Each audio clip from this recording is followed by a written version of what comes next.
کہتے ہیں الہدایہ میں ہے ثم مدت الرضاء 30 شہرا عند ابی حنیفہ رحمہ اللہ تعالی۔ غیر مقلد اعتراض کرتے ہیں قرآن کریم میں ہے کہ والوالدات یرضعن اولادہن حولین کاملین لمن اراد، قرآن کریم میں ہے کہ اگر بچہ جب پیدا ہو تو بچے کے دودھ پلانے کی مدت 2 سال ہے، اور امام ابو حنیفہ کا مسئلہ اور حنفیہ کے ہدایہ میں ہے کہ مدت رضاع دودھ پلانے کی مدت 2.5 سال ہے۔ قرآن کہتا ہے 2 سال ہے اور یہ کہتے ہیں 2.5 سال ہے، تو دیکھو ان کا مسئلہ قرآن کریم کے خلاف ہے۔ یہ بات اچھی طرح سمجھنا، یہاں پر جوابات 3 دیے گئے ہیں، میں 1 یا 2 جواب دیتا ہوں، اصل جو سمجھنے والا جواب ہے نا وہ سمجھیں۔ ہم کہتے ہیں قرآن کریم کی یہ آیت اور قرآن کریم کی دوسری آیت، ان کو ملائیں تو پھر پتہ چلتا ہے کہ ثابت کیا ہوتا ہے، مدت رضاع 2 سال ہے یا 2.5 سال ہے۔ قرآن کریم کسی آیت کو دیکھیں، اللہ فرماتے ہیں والوالدات یرضعن اولادہن حولین کاملین لمن اراد ان یتم الرضاع، کہ جو ماں اپنے بچے کو دودھ پلانا چاہے تو 2 سال تک دودھ پلا سکتی ہے۔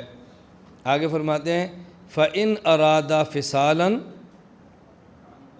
عَنْ تَرَاضٍ مِّنْهُمَا وَتَشَاوُرٍ فَلَا جُنَاحَ عَلَيْهِمَا، اب اگر یہ 2 سال کے بعد باہمی رضامندی اور مشورے کے ساتھ اپنے بچے کا دودھ چھڑانا چاہیں تو چھڑا سکتے ہیں۔ سوال یہ ہے فَإِنْ، عربی زبان میں فا آتا ہے تعقیب مع الوصل کے لیے۔ تعقیب کا معنی ہوتا ہے کہ فا سے پہلے والا کام پہلے ہے اور فا سے بعد والا کام بعد میں ہے، جس پر فا داخل ہے نا یہ بعد میں ہوگا تعقیب۔ اور الوصل کا معنی ہوتا ہے کہ دیر سے نہیں ہوگا، فوراً ہوگا بھی بعد میں اور ہوگا بھی فوراً۔ فَإِنْ، اب اس کا معنی کیا، فَإِنْ أَرَادَا، جب 2 سال کی مدت پوری ہو جائے اب اگر یہ دودھ چھڑانا چاہیں تو چھڑا سکتے ہیں۔ سوال یہ ہے جب دودھ پلانے کی مدت ہی 2 سال ہے، اب مشورے اور باہمی رضامندی کی ضرورت کیا ہے؟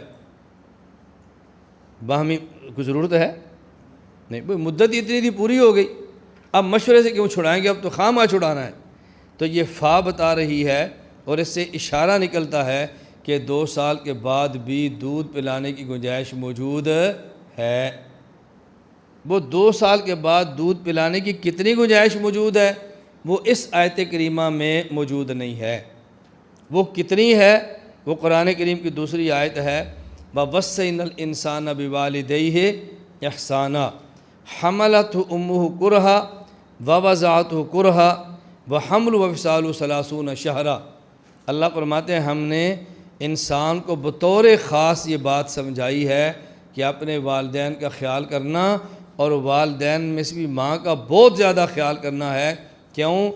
ماں مشقت بہت اٹھاتی ہے، اس کی ایک مشقت یہ ہے حملت امہ کرہا، اپنے بیٹے کو پیٹ میں رکھتی ہے اولاد کو اور بڑی مشقت اٹھاتی ہے۔ آگے ووضعتہ کرہا، اور پھر بیٹے کو جنتی ہے اور بڑی تکلیف کے ساتھ جنتی ہے۔ وحمل وفصال شہرا، اب اس کے بعد حمل کا معنی کریں پیٹ میں رکھنا، یہ عورت پیٹ میں بچے کو رکھتی ہے اور بعد میں دودھ بھی پلاتی ہے تو اس کی مدت بنتی ہے 2.5 سال۔ اب اس کا معنی ہوگا اب یہ حمل ہو وفصال ہو 30 شہرا، 2.5 سال۔ اب ان میں حمل کی مدت کتنی ہے اور دودھ پلانے کی مدت کتنی ہے، دونوں کو ملائیں تو 2.5 سال بنیں گے۔ اگر آپ کہتے ہیں حمل ہو کی مدت ہے 9 ماہ جو اکثر مدت حمل ہے، تو پھر دودھ پلانے کی مدت کتنی ہوگی، 21 ماہ۔ 21 اور 9 30 ماہ بنتے ہیں نا، 21 ماہ۔ اب سوال یہ ہے کہ 21 ماہ دودھ پلانے کی مدت نہ اقل مدت ہے نہ اکثر مدت ہے۔ مدت رضاع اکثر تو 2 سال ہے 24 ماہ، اور اقل کی کوئی مقدار ہی نہیں ہے، تو یہ بات تو ہم معنی لے نہیں سکتے۔ اب معنی پھر کون سا لیں گے؟ اس کا مطلب یہ ہے کہ حمل ہو کی اقل مدت لے لیں اور دودھ پلانے کی اکثر مدت لے لیں تو پھر 30 ماہ بن جائیں گے۔ حمل کی مدت کم از کم 6 ماہ ہوتی ہے اور دودھ پلانے کی مدت زیادہ سے زیادہ 24 ماہ ہوتی ہے۔ 24 کو 6 سے ملائیں گے تو 30 ماہ، 2.5 سال ہو جائیں گے۔ ایک تو آیت کا معنی یہ ہے۔ دوسرا آیت کا معنی یہ ہے عورت ماں اپنے پیٹ میں بچے کو رکھتی ہے مشقت اٹھاتی ہے، پھر وہ جنتی ہے اور مشقت اٹھاتی ہے۔ اب حملہ کا معنی پیٹ میں رکھنا نہیں ہے، بلکہ حمل مراد اپنے گود میں رکھنا۔ جیسے حضرت مریم علیہ السلام اپنے بیٹے عیسیٰ کو جنا اور جب قوم کے سامنے لائی تو قرآن کہتا ہے فَأَتَتْ بِهِ قَوْمَهَا تَحْمِلُهُ، یہ حضرت مریم اپنی قوم کے پاس آئی تو اپنے بچے کو اٹھایا ہوا تھا۔ اب یہاں تحملہ کا معنی پیٹ کے اندر نہیں ہے، تحملہ کا معنی گود کے اندر۔ معلوم ہو کہ حمل کا معنی جس طرح عورت کا پیٹ کے اندر بچے کو اٹھانا ہوتا ہے، اسی طرح گود میں اٹھانے کو بھی قرآن حمل کہتا ہے۔ اب حمل کا معنی یہ ہوگا کہ عورت کا اپنے گود میں بچے کو اٹھانا اور اس حالت میں دودھ پلانا اور چھڑانا، 30 شہرن، اس کی مدت 30 ماہ 2.5 سال ہے۔ اب حمل کا معنی اگر لیں بچے کو پیٹ میں رکھنا تو مدت رضاعت ہوگی 2 سال، اور اگر حملہ کا معنی لیں بچے کو گود میں رکھنا تو مدت رضاعت ہوگی 2.5 سال۔ اب معنی ہم کون سا لیں؟ تو امام ابو حنیفہ رحمہ اللہ یہاں ترجیح اس بات کو دیتے ہیں کہ حمل سے مراد لو گود میں اٹھانا۔ اس کی وجہ یہ ہے اللہ تعالیٰ نے اس آیت میں ماں کی مشقتیں بیان کی ہیں۔ پہلی مشقت حملت امہ کرہا، اپنے پیٹ میں بچے کو اٹھاتی ہے۔ دوسری مشقت ووضعتہ کرہا، بچے کو مشقت سے جنتی ہے۔ اور تیسری مشقت حملہ۔ اب حملہ کا معنی اگر یہ ہو پیٹ میں رکھنا، وہ تو پہلے آ چکا ہے حملت امہ۔ اب حملہ میں تیسری مشقت کون سی ہے؟ گود میں اٹھانا۔ اگر حملہ کا معنی گود میں اٹھانا کرو گے تو ماں کی مشقتیں 3 ہو جائیں گی، آگے دودھ پلانے والی پھر 4تھی ہو جائے گی۔ اور اگر حملہ کا معنی یہ ہوگا کہ پیٹ میں رکھنا تو پھر اب ماں کی مشقتیں 2 ہو جائیں گی اور دودھ پلانے والی تیسری ہوگی۔ تو زیادہ مشقتیں تبھی شمار ہوں گی نا جب حمل کا معنی ہو گود میں اٹھانا۔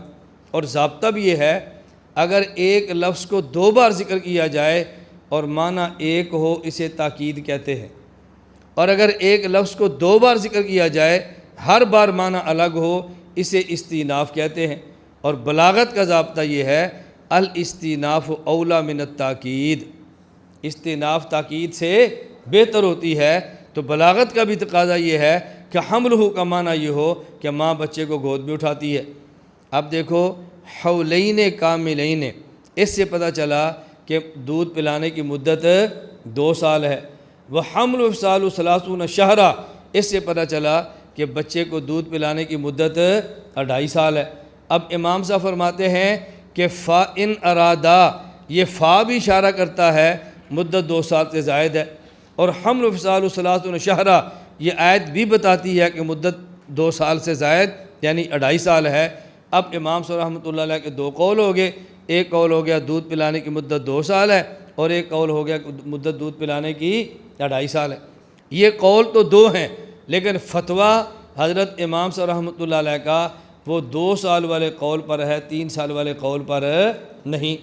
تو جب 2 مسئلے نکلتے تھے امام صاحب نے دونوں نکالے اور پھر یہ بتا دیا کہ فتویٰ 2 سال والے قول حل ہے، 3 سال والے قول پر اعتراض، 3 سال والے قول پر فتویٰ نہیں ہے، 2.5 سال والے قول پر فتویٰ نہیں ہے۔ اور تقلید اس مسئلے پر ہوتی ہے جو مفتہ بھی ہو، تو جو فتویٰ دینا ہے اعتراض اس پہ کرو، جس کا ہم فتویٰ دیتے ہی نہیں اس پر اعتراض کرنے کا معنی کیا بنتا ہے؟ یہ بات سمجھ آ گئی؟ اب میں جواب سمجھا رہا تھا کہ جب یہ 2 سال بھی ہے 2.5 سال بھی ہے، حضرت امام اعظم ابو حنیفہ رحمۃ اللہ علیہ ایک جگہ پر مدت 2 سال تسلیم کرتے ہیں، ایک جگہ مدت 2.5 سال تسلیم کرتے ہیں۔ احتیاط دیکھیں، اگر کوئی بچہ کسی عورت کا دودھ پی لے تو اس عورت کے حقیقی بچے کا وہ رضائی بھائی بن جاتا ہے، یا بچی ہو تو رضائی بہن بن جاتی ہے۔ ان دونوں کا آپس میں نکاح بھی نہیں ہوتا اور ان دونوں کا آپس میں پردہ بھی نہیں ہوتا۔ اب سوال یہ ہے کہ کتنے سال تک بچہ دودھ پیے؟ یہ بات سمجھ آئی آپ کو؟ میں یہ کہہ رہا تھا کہ جس طرح کسی ماں کا حقیقی بیٹا ہوتا ہے، اسی طرح اگر کوئی بچہ اس ماں کا دودھ پی لے تو حقیقی بیٹے کی طرح ہوتا ہے۔ جس طرح ماں پر حقیقی بیٹا حرام ہے، یہ دودھ پینے والا رضائی بیٹا بھی حرام ہے۔ جس طرح ماں کا حقیقی بیٹے سے پردہ نہیں، اس دودھ پینے والے بچے سے بھی پردہ نہیں۔ جس طرح کسی ماں کے حقیقی بیٹا اور بیٹی ہوں، ان کا آپس میں پردہ اور نکاح نہیں، اسی طرح اس دودھ پینے والے بیٹے اور دودھ پینے والی بیٹی کا آپس میں نکاح بھی حلال نہیں اور ان کا آپس میں پردہ بھی نہیں۔ لیکن مسئلہ یہ ہے، سوال یہ ہے کتنی مدت کے اندر دودھ پیے تو رضائی بیٹا بنتا ہے؟ اب دودھ پلانے کی مدت کتنی ہے؟ 2 سال، اور دوسرے دلائل سے پتہ چلتا ہے کہ مدت کتنی ہے؟ 2.5 سال۔ حضرت امام صاحب رحمہ اللہ فرماتے ہیں اگر کوئی مسئلہ پوچھے کہ بچے کو کتنے ماہ دودھ پلانے کی گنجائش ہے تو کہا کرو کہ 2 سال 24 ماہ، اور اگر کوئی مسئلہ پوچھے کہ کتنی مدت کے اندر بچہ دودھ پیے تو رضائی بیٹا بنتا ہے، اب کہا کرو 2.5 سال، اب کہا کرو 2.5 سال۔ کیوں؟ اگر ایک بچے نے عورت کا دودھ پیا لیکن اس عمر میں پیا جب اس کی عمر 26 ماہ تھی، تو حمل و فصال 30 شہرا، یہ آیت بتا رہی ہے کہ اس عمر میں دودھ پینا جائز بھی ہے اور یہ رضائی بیٹا بن بھی گیا ہے۔ حولین کاملین آیت بتا رہی ہے کہ 26 ماہ کی عمر میں اس کو دودھ پلانا ٹھیک بھی نہیں ہے اور اس عمر میں دودھ پیے گا تو رضائی بچہ بھی نہیں بنے گا۔ اب دلائل دونوں طرف ہیں، تو امام صاحب فرماتے ہیں احتیاط کا تقاضا یہ ہے، مثال کے طور پہ 26 ماہ کی عمر میں اگر کوئی بچہ ماں کسی عورت کا دودھ پی لے، اس کو رضائی ماں بھی مان لو، اس کے ساتھ پینے والی لڑکی کو رضائی بیٹی بھی مان لو، اور ان کا آپس میں نکاح کے قائل نہ ہو۔ کیوں؟ ان کا نکاح کرنا کوئی ضروری تو نہیں ہے نا، کوئی ان کا نکاح کرنا فرض تو نہیں ہے نا، اور اگر آپ نے نکاح کر دیا اور 2.5 سال والا مسئلہ ٹھیک ہوا تو ان کا آپس میں نکاح نہیں ہوگا۔ اس لیے امام صاحب رحمۃ اللہ علیہ نے عجیب استنباط فرمایا ہے کہ مدت رضاعت تو 2 سال ہے، لیکن حرمت مدت رضاعت بن نکاح اس کی مدت 2 سال نہیں بلکہ اس کی مدت 2.5 سال ہے۔ دودھ پلانے میں احتیاط اس میں ہے کہ 2 سال کے بعد دودھ نہ پلایا جائے، اور حرمت رضاعت بن نکاح، حرمت نکاح بالرضاعت کے مسئلے میں احتیاط اس میں ہے اگر 2 سال کے بعد 2.5 سال کے اندر بھی دودھ پی لے تو رضائی بیٹا مانا جائے اور نکاح کے جواز کا قول نہ کیا جائے۔